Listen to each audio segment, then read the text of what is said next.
안녕하세요. 저는 김정우입니다. 올해 78세, 평생 사업으로 모은 재산이 200억 원이 넘습니다. 강남의 대형 아파트와 지방의 땅 몇 개, 그리고 상당한 현금과 주식을 가지고 있죠. 하지만 제가 지금 여러분께 들려드릴 이야기는 돈에 관한 것이 아닙니다. 바로 가족의 진심에 관한 이야기입니다.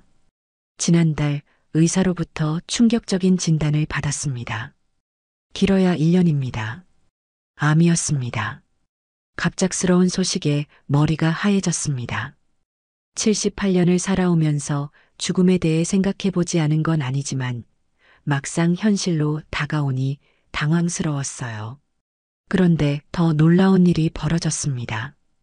병원에서 돌아온 그날부터 자식들의 태도가 180도 달라졌어요.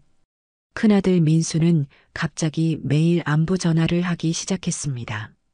평소에는 한 달에 한 번 안부 인사하는 게 전부였는데 말이에요.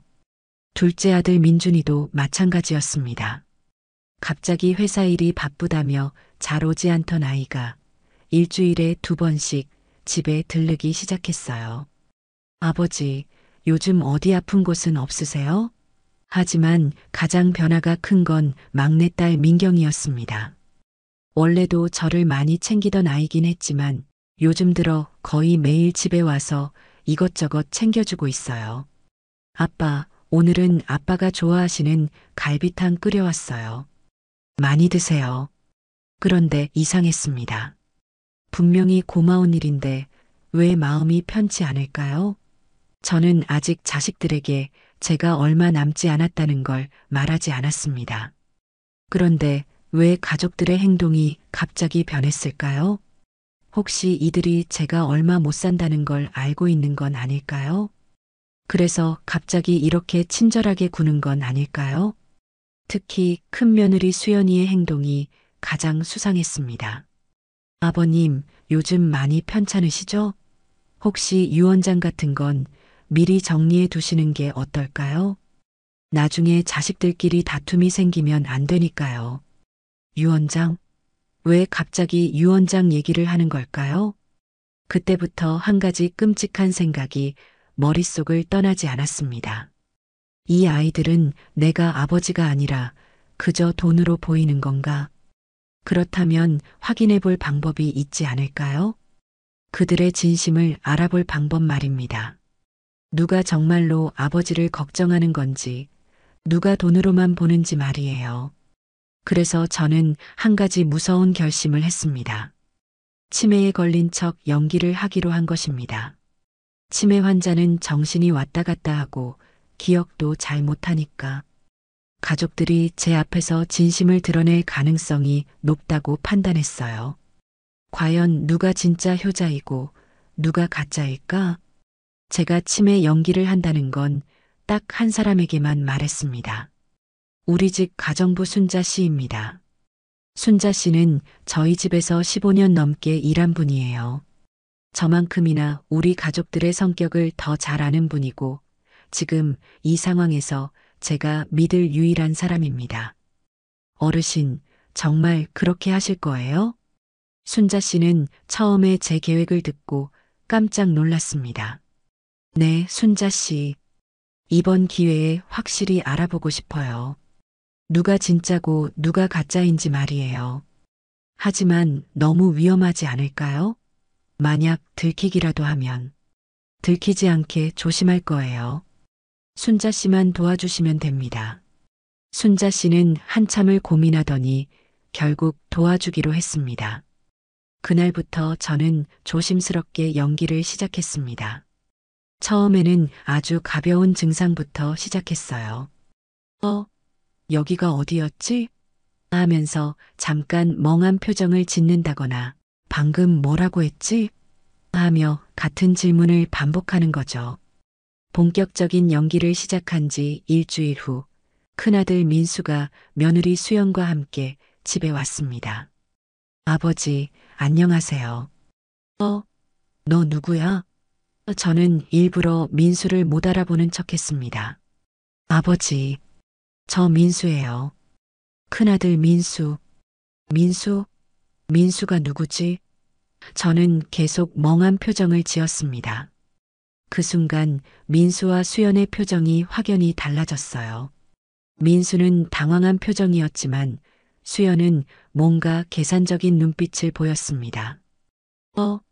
수연의 표정이 이상한데? 아버님, 많이 편찮으시네요. 수연이 말했습니다. 병원에 한번 모셔다 드려야겠어요. 그래, 그렇게 하자.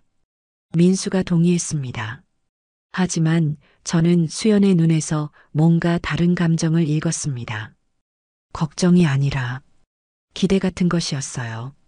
며칠 후에는 둘째 민준이가 와서 저의 상태를 확인했습니다. 아버지, 저 민준이에요. 둘째 아들. 민준? 아, 민준. 왜 이제 와?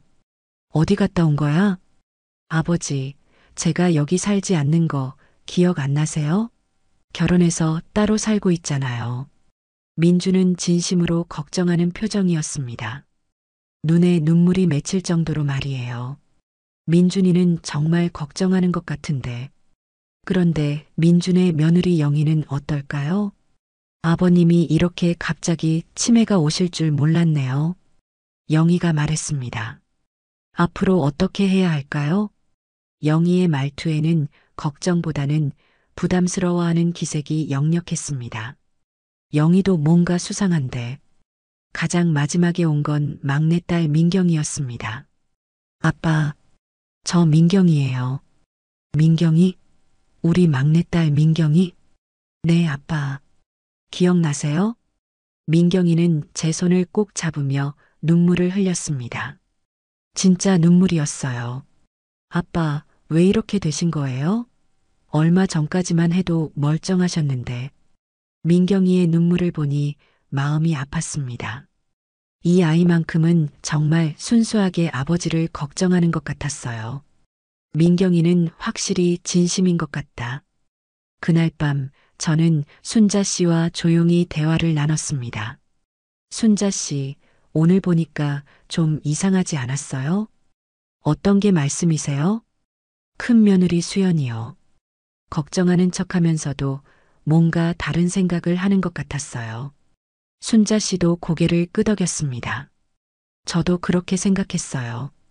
표정이 좀 이상했거든요. 그리고 둘째 며느리 영희도 마찬가지고요. 어르신, 혹시 정말로 그런 건 아닐까요? 어르신 건강보다 어르신이 물려줄 재산을 신경 쓰는 거죠. 그 순간 저는 확신했습니다. 제 의심이 단순한 기우가 아니라는 것을 말이에요. 다음 날부터 저는 치매 증상을 좀 더 심하게 연기하기로 했습니다. 간혹 가족들의 이름을 헷갈린다거나 같은 말을 반복한다거나 하는 식으로 말이에요. 그래야 그들이 더 방심하고 진심을 드러낼 테니까요. 하지만 동시에 모든 것을 주의 깊게 관찰하기로 했습니다. 누가 진짜 저를 걱정하는지, 누가 다른 속셈을 가지고 있는지 말이에요. 과연 누구일까? 큰 며느리 수연? 둘째 며느리 영희?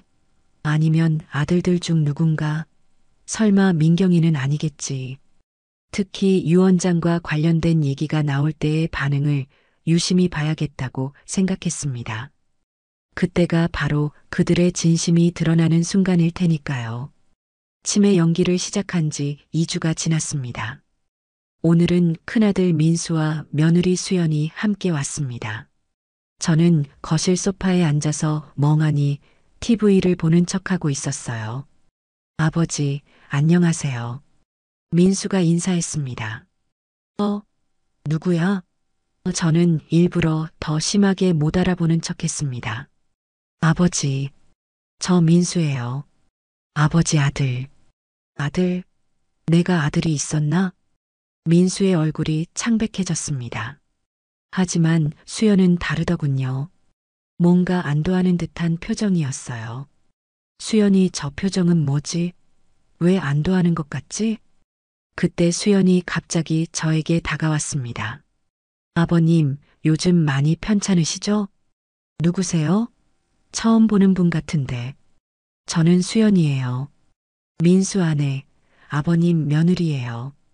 수연은 제 손을 잡으며 말했습니다. 아버님, 이렇게 기억을 못 하시는데 앞으로 어떻게 하실 거예요?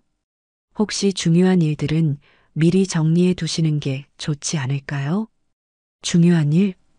네, 예를 들어서 유언장 같은 것 말이에요. 순간 저는 깜짝 놀랐습니다. 벌써 유언장 얘기를 꺼내다니.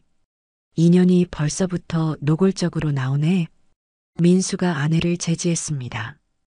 여보, 그런 얘기는 나중에 하자. 하지만 여보, 지금 같은 상태에서는 나중에 더 심해질 텐데. 수연의 목소리에는 뭔가 급박함이 느껴졌어요. 아버님이 정신이 있을 때 미리 정리해 두시는 게 좋지 않을까요? 안 그러면 나중에 복잡해질 수도 있어요. 저는 멍한 표정으로 대답했습니다. 유언장, 그걸 왜 내가 아버님 재산을 누구에게 물려줄지 미리 정해두는 거예요. 정말 뻔뻔하네. 치매 걸린 노인한테 이런 얘기를 하다니. 그날 저녁 순자 씨와 조용히 대화를 나눴습니다. 순자 씨, 오늘 수연이 하는 말 들었죠? 네, 어르신. 정말 놀랐어요. 벌써부터 유언장 얘기를 하다니. 그동안 수연이가 어떤 아이였는지 아시잖아요?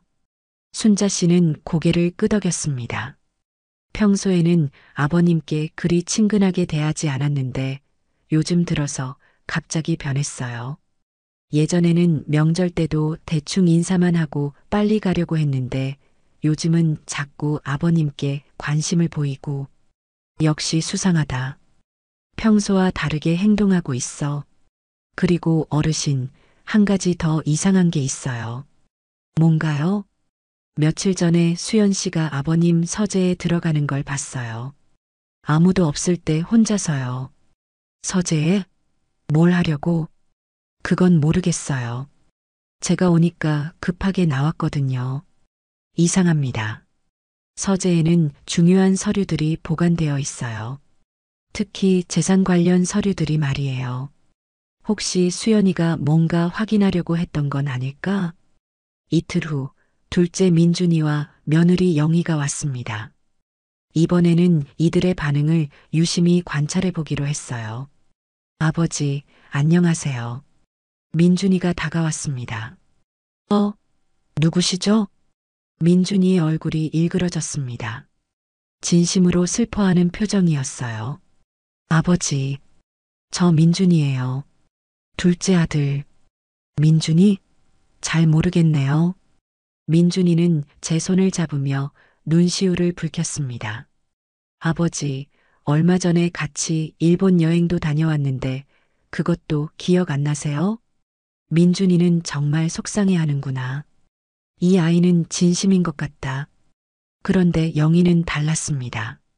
민준이에게 쏘아붙였습니다. 앞으로 간병은 어떻게 하실 거예요? 간병? 네, 이런 상태에서는 누군가 돌봐드려야 할 텐데. 요양원 같은 곳도 알아보셔야 하는 거 아닌가요? 요양원? 벌써 요양원 얘기를 꺼내다니. 민준이가 아내를 나무랐습니다. 영희야, 그런 얘기는 너무 성급하다. 하지만 여보, 현실적으로 생각해 봐야죠. 집에서 계속 모실 수도 없고, 영희는 계속해서 요양원 얘기를 했습니다. 마치 저를 어서 집에서 내보내고 싶어 하는 것 같았어요. 영희도 뭔가 이상하다. 왜 자꾸 요양원 얘기를 할까? 다음 날 막내딸 민경이가 왔습니다. 손에는 제가 좋아하는 호두과자를 들고 있었어요. 아빠, 오늘 컨디션은 어때요? 누구세요? 민경이의 눈에 눈물이 맺혔습니다. 아빠, 저 민경이에요. 아빠 딸. 딸? 내가 딸이 있었나? 민경이는 울음을 터뜨렸습니다. 진짜 눈물이었어요. 아빠, 왜 이렇게 되신 거예요? 아직 아빠랑 하고 싶은 게 많은데. 저는 마음이 아팠습니다. 민경이에게는 빨리 진실을 말해주고 싶었어요. 하지만 아직은 참아야 했습니다. 민경이는 제 옆에 앉아서 과자를 하나씩 떼어 먹여주었습니다. 아빠 예전에 제가 어렸을 때 이 과자 사주신 거 기억나세요? 저희 둘이서 공원에 가서 함께 먹었잖아요. 민경이는 과거 얘기를 계속했습니다. 진심으로 저를 기억시키려고 노력하는 것 같았어요. 민경이만큼은 확실히 진심이다. 이 아이는 정말 아버지를 사랑하는구나. 그런데 한 가지 놀라운 일이 있었습니다. 민경이가 화장실에 간 사이 큰 며느리 수연이 갑자기 나타난 거예요. 수연은 주변을 둘러보더니 제게 조용히 다가왔습니다. 아버님, 민경이가 자주 오나요? 누구? 민경이요. 아버님 막내딸. 잘 모르겠어. 그때 수연이 이상한 말을 했습니다. 아버님, 민경이가 혹시 이상한 얘기 하지 않았나요? 아버님 재산이나 그런 얘기요? 뭐, 민경이가 재산 얘기를 했다고? 말도 안 돼. 아버님, 막내딸 민경이 조심하세요. 요즘 돈 얘기만 해요. 아빠만 돌아가시면 난 이제 편하게 살 수 있어. 그런 얘기를 자꾸 하거든요. 저는 깜짝 놀랐습니다. 민경이가 그런 아이가 아닌데, 방금까지 진심으로 저를 걱정하는 모습을 봤는데, 수연이가 거짓말을 하고 있다. 인연 보통이 아니었구만. 그리고 아버님, 민경이가 아빠는 이제 오래 못 사니까 미리 유언장을 써달라고 했다면서요? 이건 완전한 거짓말이었습니다. 민경이는 그런 얘기 한 번도 한 적이 없어요. 수연은 계속해서 민경이를 모욕했습니다. 아버님께서 요즘 몸이 안 좋으니까 민경이가 더 노골적으로 나오고 있어요. 참 안타까워요. 아버님을 돈으로만 생각하다니. 그래도 가족인데. 인연이 완전히 거짓말을 하고 있어. 민경이를 이간질 시키려고. 그때 민경이가 화장실에서 돌아왔습니다. 수연은 급하게 표정을 바꾸더니 자연스럽게 인사했어요. 안녕. 언니, 언제 오셨어요? 방금 왔어. 아버님 안부 궁금해서. 저는 수연의 이중적인 모습을 똑똑히 봤습니다. 민경이 앞에서는 친근하게 굴지만 뒤에서는 민경이를 헐뜯고 있었어요. 수연이는 조심해야겠어. 왜 민경이를 나쁘게 말할까? 설마 내 재산을 독차지하려는 건가? 그날 밤 저는 순자 씨와 함께 지금까지 관찰한 내용을 정리해 봤습니다. 일단 민경 양은 확실히 진심인 것 같아요. 오늘도 보니까 정말 아버님을 걱정하시더라고요. 저도 그렇게 생각해요. 민경이만큼은 의심할 필요가 없을 것 같아요. 그런데 수연 씨는 정말 이상해요. 그래요. 완전히 거짓말을 하고 있었어요. 그리고 민준 도련님은 진심으로 걱정하는 것 같은데 영희 씨는 자꾸 요양원 얘기를 하더라고요. 맞아요. 영희도 뭔가 계산적인 것 같아요. 숨겨진 뭔가가 있습니다. 지금까지 제가 관찰한 결과를 정리하면 이렇습니다. 진심으로 저를 걱정하는 사람. 둘째 아들 민준이, 막내딸 민경이. 꺼림칙한 사람.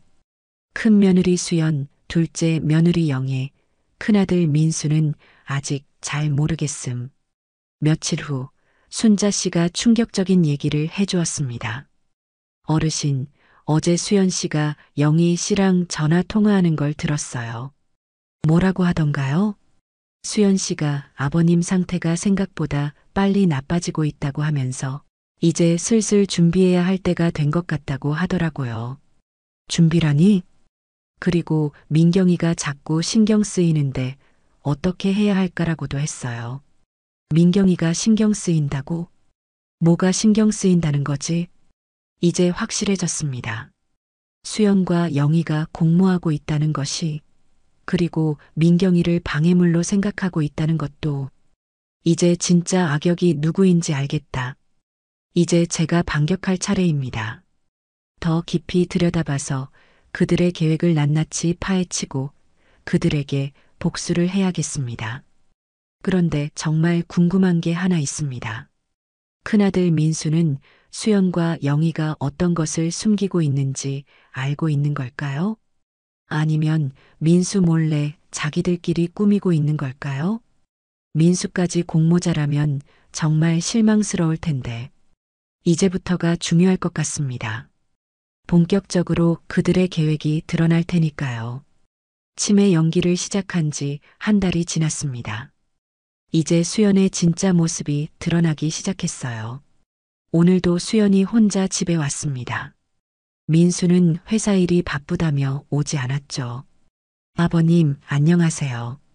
수연이 다가오며 억지로 웃었습니다. 누구세요? 저는 여전히 치매 연기를 계속했습니다. 저 수연이에요. 아버님 며느리. 수연은 제 옆에 앉더니 갑자기 심각한 표정을 지었습니다. 아버님, 오늘은 정말 중요한 얘기를 해드려야 할 것 같아요. 무슨 얘기? 다른 자식들 얘기요. 아버님이 치매에 걸리시니까 좀 이상하게 행동하고 있어요. 또 시작이네. 이번엔 누구를 나쁘게 만들려고 하는 거지? 수연이 첫 번째 타겟으로 민준을 택했습니다. 아버님, 둘째 아들이 요즘 자주 오죠? 민준이? 그런데 아버님, 민준이가 오는 이유를 아세요? 수연의 목소리에 도끼가 서렸습니다. 민준이는 아버님이 치매에 걸리셨다는 걸 알고 기뻐하고 있어요. 뭐라고? 민준이가 기뻐한다고? 왜냐하면 이제 아버님께서 정신이 없으시니까 빨리 유산을 받을 수 있다고 생각하고 있어요. 이건 완전한 거짓말이었습니다. 네, 실제로 며칠 전에 저한테 전화해서 그런 얘기를 했어요. 아버지가 치매니까 이제 우리 마음대로 할 수 있겠다고요. 인연이 어디서 뻔뻔하게 거짓말을 하고 있어. 수연은 계속해서 민준을 매도했습니다. 그리고 민준이가 아버지는 어차피 오래 못 사니까 미리 돈 좀 빼돌려 놓자고도 했어요. 저는 속으로 분노가 치밀어 올랐습니다. 아버님이 기억 못 하시니까 다행이지만 민준이는 정말 나쁜 아이예요. 이제 한 가지는 확실해진 것 같습니다.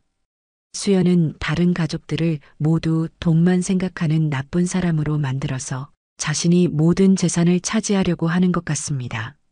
참 어리석은, 내가 그렇게 쉽게 넘어갈 것 같더냐? 놀랍게도 수연은 순자 씨까지 공격하기 시작했습니다. 아버님, 그리고 순자 씨 얘기도 해야겠어요. 순자 씨? 순자 씨가 아버님을 이상하게 부추기고 있어요. 자식들이 아버님 재산만 노리고 있다고 자꾸 말한다면서요? 그리고 아버님께 유언장은 절대 쓰지 마세요라고 했다면서요? 아마 순자 씨도 뭔가 기대하는 게 있는 것 같아요. 수연은 순자 씨까지 의심스럽게 만들려고 했습니다. 순자 씨가 15년 동안 이 집에서 일했으니까 아마 아버님 재산에 대해서도 뭔가 기대하고 있을 거예요. 순자 씨까지 나쁘게 만들다니. 인연 정말 사람이 아니군. 수연의 거짓말은 절정에 달했습니다. 아버님, 결국 이 집에서 아버님을 진짜로 걱정하는 사람은 저희밖에 없어요. 저희라니? 누구를 말하는 거지? 저와 아버님, 큰아들 민수만이 아버님을 진심으로 모시고 있어요. 다른 사람들은 다 조심하셔야 해요. 수연은 자신과 민수만이 선량하다고 주장했습니다. 저희는 아버님께서 편안하게, 건강하게 지내시길 바랄 뿐이에요. 재산 같은 건 관심도 없고요. 정말 참 안타까워요. 가족들이 이렇게 변하다니. 재산에 관심 없다고? 말이 되는 소리를 해라.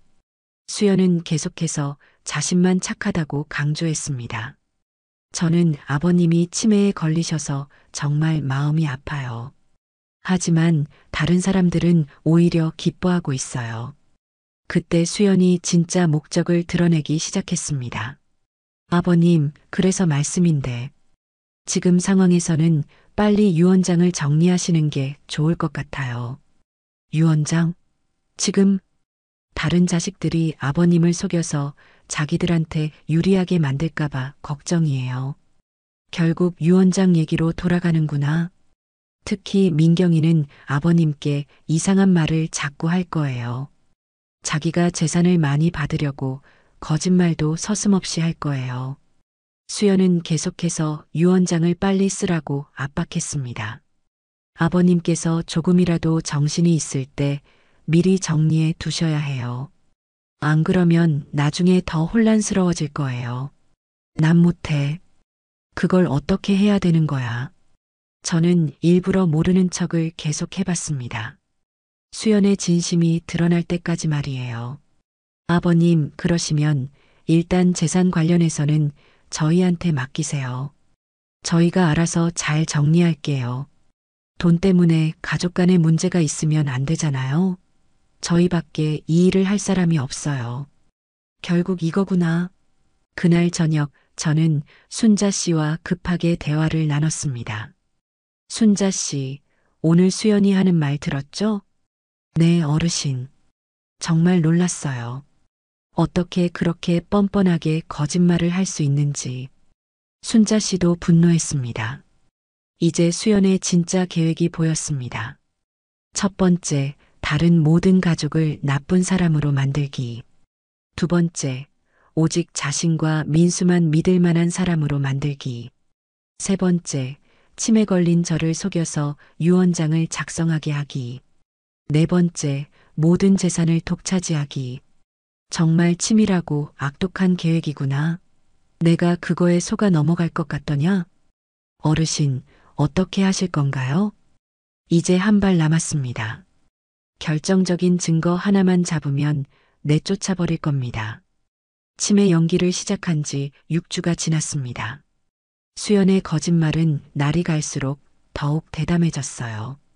오늘도 수연이 큰아들 민수와 함께 왔습니다. 아버지, 안녕하세요. 민수가 인사했습니다. 누구시죠? 저는 여전히 연기를 계속했습니다. 민수의 얼굴이 어두워졌습니다.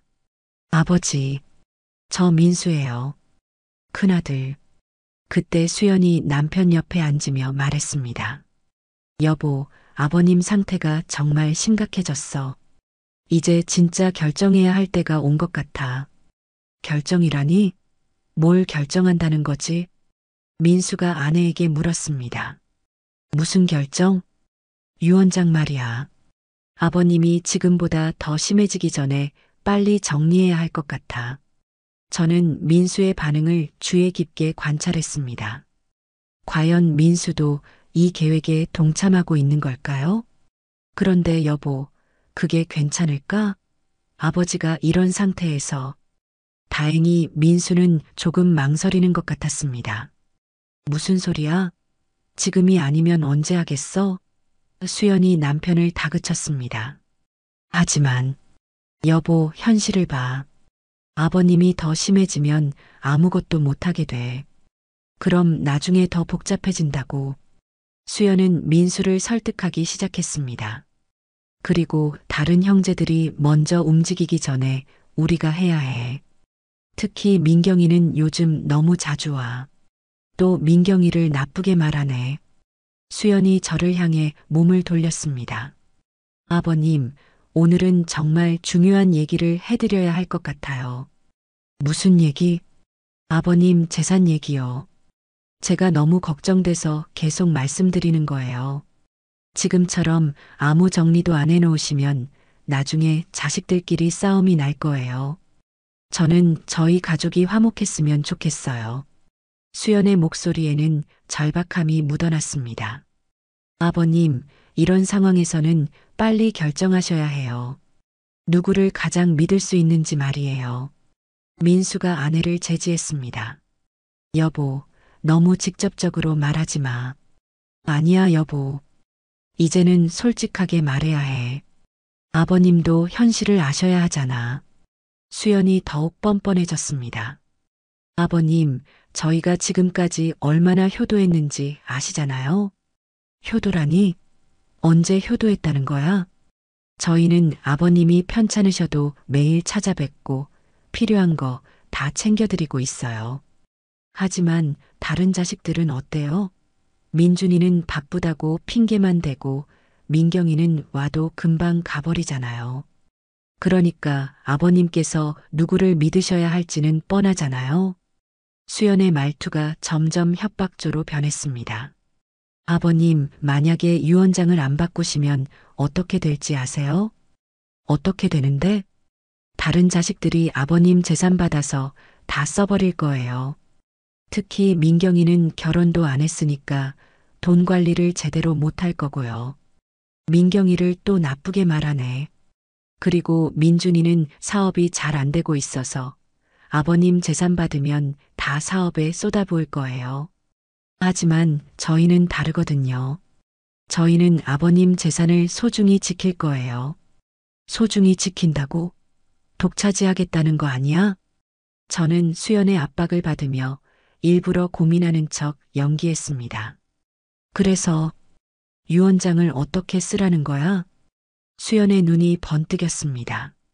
아, 그건 저희가 도와드릴게요. 도와준다고? 네, 아버님이 직접 쓰시기 어려우시니까 저희가 대신 써드릴게요. 아버님은 서명만 하시면 돼요. 결국 이거구나. 자신들이 대신 써주겠다는 거야. 저는 속으로 함정을 준비하기 시작했습니다. 수연이 어떤 내용으로 유언장을 쓰게 하려는지 확인해 봐야겠어요. 그런데 흥미롭게도 민수는 계속 망설이고 있었습니다. 여보, 그래도 이게 맞는 건가? 아버지가 이런 상태에서. 뭐가 문제야? 우리가 아버님을 가장 잘 모시는데. 하지만 다른 형제들도 있잖아. 민준이와 민경이도. 민준이와 민경이는 신경 쓰지 마. 그 사람들은 아버님을 돈으로만 보는 나쁜 사람들이야. 우리만큼 아버님 건강에 관심도 없다고. 수연이 남편을 계속 설득했습니다. 여보, 이번이 기회야. 아버님이 정신이 있을 때 빨리 정리해야 해. 민수는 보니까 아내한테 휘둘리는 건가? 아유, 바보 같은 놈. 저는 깊은 고민에 빠진 척 연기했습니다. 그럼 언제 쓰면 되지? 수연이 즉시 대답했습니다. 지금 당장이라도 괜찮아요. 지금? 네, 미룰 이유가 없잖아요. 아버님께서 결정하셨으면 바로 하시는 게 좋아요. 수연의 다급함이 느껴졌습니다. 저는 마침내 결정을 내린 척 했습니다. 그럼 그렇게 하지. 수연의 얼굴이 환해졌습니다. 정말요? 아버님, 큰아들이랑 며느리가 그렇게 말하니까 그게 맞는 것 같아. 아버님, 정말 현명한 판단이세요. 수연은 기뻐하며 민수를 쳤습니다. 여보, 들었지? 아버님께서 결정하셨어. 민수도 안도하는 표정이었습니다. 아버지, 감사합니다. 이제 함정이 완성됐다. 수연과 민수가 돌아간 후 저는 순자 씨와 긴급 회의를 했습니다. 순자 씨, 오늘 일 보셨죠? 네, 어르신. 수연 씨가 정말 노골적으로 나오더라고요. 이제 본격적으로 움직이는군요. 어르신, 정말 유언장을 써주실 건가요? 저는 미소를 지었습니다. 물론 써줄 거예요. 하지만 제 계획대로요. 무슨 뜻이세요? 수연이가 원하는 대로 유언장을 써줄 거예요. 하지만 그 순간부터 수연의 진짜 모습이 완전히 드러날 거예요. 순자 씨가 걱정스러워했습니다. 하지만 위험하지 않을까요? 걱정 마세요. 저는 다 계획이 있어요. 그날 밤 저는 진짜 유언장을 미리 준비했습니다. 진짜 유언장에는 이렇게 적혀 있었어요. 나 김정호는 정신이 온전한 상태에서 다음과 같이 유언한다. 내 모든 재산 중 50%는 둘째 아들 민준이, 50%는 막내딸 민경에게 물려준다. 큰 며느리 박수연은 나를 속이고 거짓말로 다른 가족들을 이간질시켰으므로 어떤 재산도 물려받을 수 없다. 이 진짜 유언장은 순자 씨가 안전한 곳에 보관해 두기로 했습니다. 저는 마침내 복수의 기회가 왔다는 생각에 가슴이 두근거렸습니다. 수연아, 내가 어떤 모습을 보일지 정말 궁금하다. 다음 날 오후 수연이 유언장을 들고 왔습니다.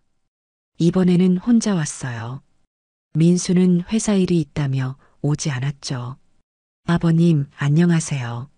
수연이 평소보다 더 밝은 목소리로 인사했습니다. 누구세요? 저 수연이에요. 어제 약속하신 거 기억나세요? 유언장 쓰기로 하셨잖아요. 수연은 손에 든 서류를 흔들며 보여주었습니다. 아, 그런 약속이 있었나? 네. 아버님께서 직접 결정하셨어요. 수연의 목소리에는 흥분이 묻어났습니다. 마침내 목표에 도달했다는 기쁨이 역력했어요. 수연이 준비해온 유언장을 펼쳐 보였습니다. 아버님, 이렇게 써왔어요. 한번 확인해 보세요. 저는 멍한 표정으로 유언장을 바라봤습니다. 내용은 예상했던 대로였어요. 나 김정호는 모든 재산을 큰아들 김민수에게 물려준다. 둘째 아들과 막내딸에게는 각각 5억 원씩만 준다. 역시 그렇게 나왔구나. 어떠세요, 아버님? 이렇게 하시면 모든 게 깔끔하게 정리될 거예요. 수연의 얼굴에는 만족스러운 미소가 떠올랐습니다. 그런데 다른 자식들은 섭섭해하지 않을까? 괜찮아요. 어차피 그 아이들은 아버님께 그렇게 관심도 없었잖아요. 또 거짓말이야. 자, 아버님. 여기에 서명해 주세요. 수연이 펜을 제 손에 쥐어주었습니다. 그 손이 약간 떨리고 있었어요. 긴장과 흥분이 뒤섞인 것 같았습니다. 저는 일부러 천천히 펜을 들었습니다. 여기에 이름을 쓰면 되나? 네, 맞아요. 김정우라고 써주세요. 저는 수연이 지켜보는 가운데 천천히 서명했습니다. 서명을 마치자 수연의 얼굴이 환해졌습니다. 아버님, 정말 감사해요. 이제 모든 게 정리됐네요. 수연은 유언장을 조심스럽게 접어서 가방에 넣었습니다. 그런데 그 순간부터 수연의 태도가 미묘하게 변하기 시작했습니다. 아버님, 이제 편안히 쉬세요. 수연의 말투가 차가워졌어요. 마치 더 이상 저에게 관심이 없다는 듯이 말이에요. 그게 무슨 말이야? 며느라 앞으로 자주 올 거지? 그건 봐가면서요. 저도 바쁜 일이 많아서요. 역시 그렇구나. 목적을 달성했으니까 이제 관심 없어 하는군. 아, 그리고 아버님. 앞으로는 다른 사람들이 와서 이상한 말을 해도 듣지 마세요. 무슨 말? 민준이나 민경이가 와서 유언장 얘기를 할 수도 있는데 다 믿지 말고 무시하세요. 이미 다 정리됐다고 하시면 돼요. 수연은 다른 가족들이 알까봐 걱정하고 있었습니다. 그리고 수연이 갑자기 이상한 제안을 했습니다. 아버님, 혹시 요양원에 대해서 생각해 보신 적 있으세요? 요양원? 네. 아버님 상태가 이런데 집에서 계속 계시기는 힘들 것 같아요. 저희가 좋은 곳 알아봤는데 거기서 더 전문적으로 돌봐드릴 수 있을 것 같아요. 수연은 저를 집에서까지 내보내려고 하고 있었습니다. 하지만 나는 집에 더 있고 싶은데. 아버님, 현실적으로 생각해 보세요. 여기서는 제대로 된 치료를 받을 수 없잖아요. 순자 씨가 있는데. 순자 씨는 전문가가 아니잖아요. 요양원에 가시면 의사도 상주하고 간호사들도 24시간 계셔서 훨씬 좋을 거예요. 유언장 받아놓고 이제 나를 요양원에 버리려고 하는구나. 그래, 그렇게 나왔다 이거지? 이제 내가 반격할 차례다. 그날 저녁 저는 순자 씨에게 특별한 임무를 맡겼습니다. 순자 씨, 이제 민준이와 민경이에게 연락해 주세요. 뭐라고 말씀드릴까요? 수연이가 아버님을 속여서 유언장을 바꿔 썼다고 알려주세요. 순자 씨가 걱정스러워 했습니다. 어르신, 위험하지 않을까요? 괜찮아요. 이제 수연의 진짜 모습을 완전히 드러낼 시간이에요. 다음 날 아침 순자 씨는 민준이에게 전화를 했습니다. 민준 도련님, 죄송하지만 아버님 일로 급한 얘기가 있어요. 큰 며느리가 아버님을 속여서 유언장을 바꿔 쓰게 했어요. 아버님이 치매인 틈을 타서 뭐라고요? 민준이는 깜짝 놀랐습니다. 순자 씨는 계속 설명했어요. 그리고 수연 씨가 평소에 다른 가족분들을 나쁘게 말하면서 아버님을 속였어요. 순자 씨는 민경이에게도 전화했습니다. 민경 양 큰일 났어요. 순자 이모 무슨 일이에요? 수연 씨가 아버님께 거짓말을 해서 유언장을 바꿨었어요. 아버님이 치매라고 생각하고 속인 거예요. 민경이도 충격을 받았습니다. 정말이에요? 그리고 수연 씨가 민경 양과 민준 도련님을 재산만 생각하는 가족이라고 욕했어요. 완전히 거짓말로요. 그 통화 이후 민준이와 민경이는 서로에게도 연락했습니다. 민경아, 너도 연락받았지? 응, 오빠. 정말 믿을 수 없어요. 우리가 직접 확인해 봐야겠어. 그래요, 오빠. 수연 언니를 추궁해야겠어요. 순자 씨는 일부러 수연에게도 연락했습니다. 수연 씨, 민준 도련님과 민경 양이 내일 모레 저녁에 오신다고 해요. 갑자기 왜요? 아버님 상태 때문에 가족 회의를 하신다고 하더라고요. 특히 유언장 문제로. 수연의 목소리가 떨렸습니다. 유언장요? 네. 뭔가 이상한 소문이 있다면서 직접 확인하고 싶다고 하시더라고요. 전화를 끊은 후 수연은 완전히 패닉 상태가 되었습니다. 들켰나? 민준이와 민경이가 뭔가 알아챈 건가? 그날 밤 수연은 잠도 못 이루고 고민했습니다. 만약 민준이와 민경이가 추궁하면 어떻게 하지? 그럼 나는 재산도 못 받고 집에서 내쫓기고 감옥에 가게 돼. 사기죄로. 아니야, 그럴 수는 없어. 결국 수연은 절망적인 결론에 도달했습니다. 아버님만 없으면 모든 게 해결돼. 이미 유언장도 써주셨으니까 아버님이 돌아가시면 아무도 진실을 모를 거야. 치매니까 자연스럽게 죽일 수 있을 거야.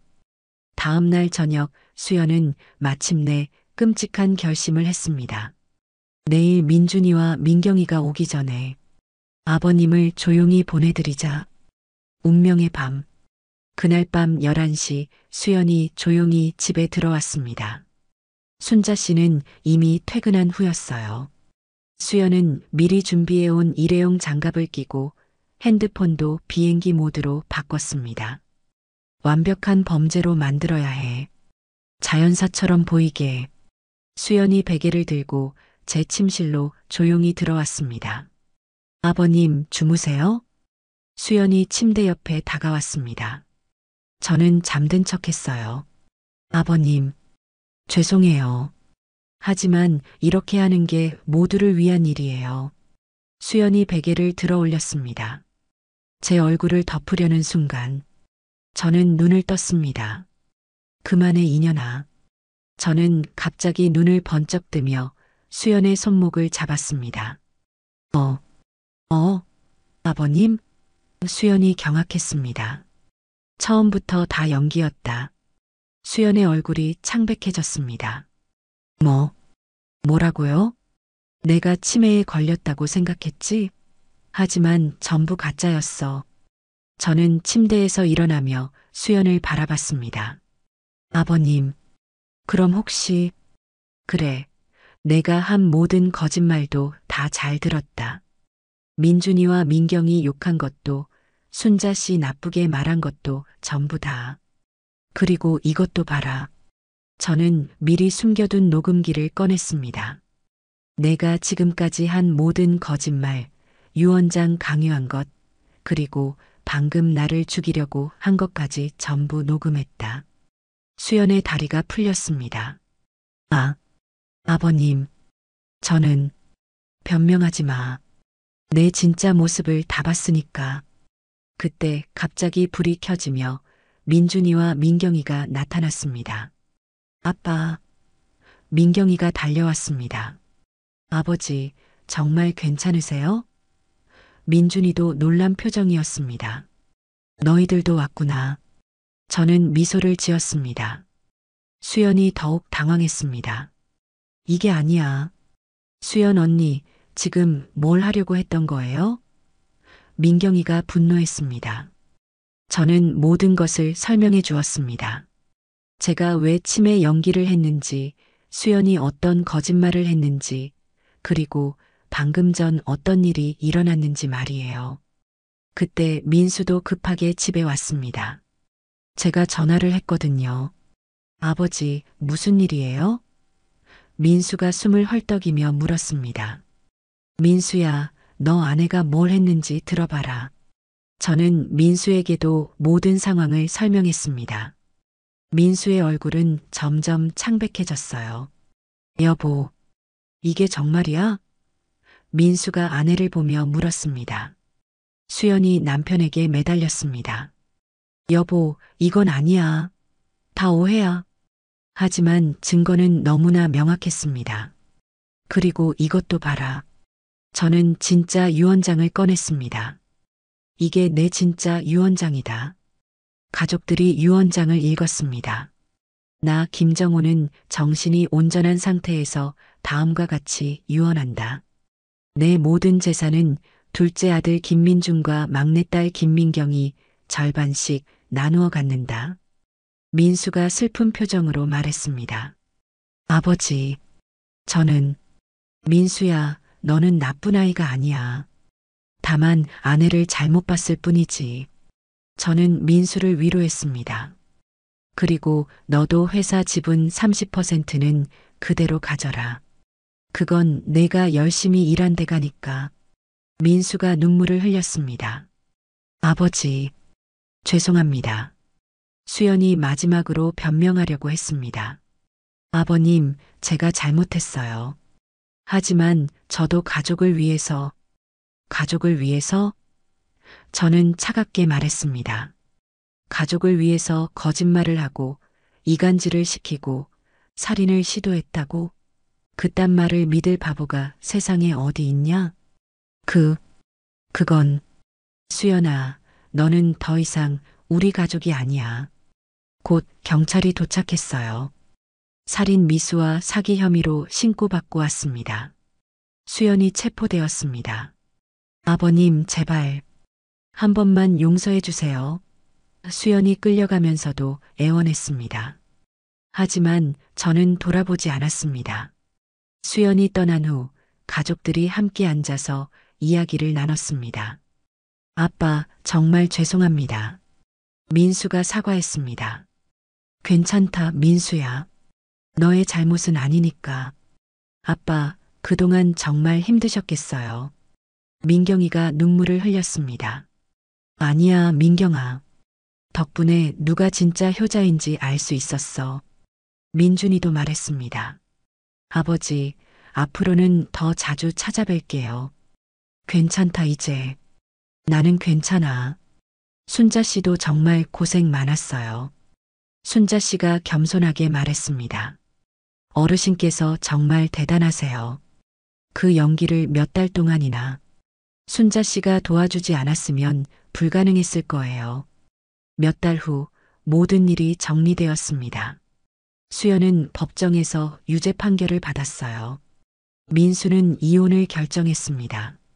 둘째 며느리 영희는 무릎 꿇고 진심으로 사과하고 민준이가 잘 케어한다고 해서 한번 봐주기로 했습니다. 민경이는 상속받은 재산으로 가족들을 더 잘 챙기겠다고 했습니다. 이제 우리 가족은 진짜 평화를 찾았습니다. 매주 일요일마다 모든 자식들이 모여서 식사를 함께 해요. 수연이 없어진 자리는 더욱 화목한 분위기로 채워졌죠. 민준이와 민수도 이제 더 자주 찾아와서 안부를 묻습니다. 진짜 아버지를 걱정하는 마음으로 말이에요. 순자 씨에게도 유산을 분배하기로 했습니다. 순자 씨 덕분에 가족을 지킬 수 있었으니까요. 이제 저는 진짜 편안한 노년을 보내고 있습니다. 그 끔찍한 경험을 통해 깨달은 게 있어요. 돈이 많다고 해서 가족의 진심을 살 수는 없다는 것. 그리고 때로는 가장 믿었던 사람이 가장 위험할 수 있다는 것을 말이에요. 하지만 동시에 이것도 깨달았습니다.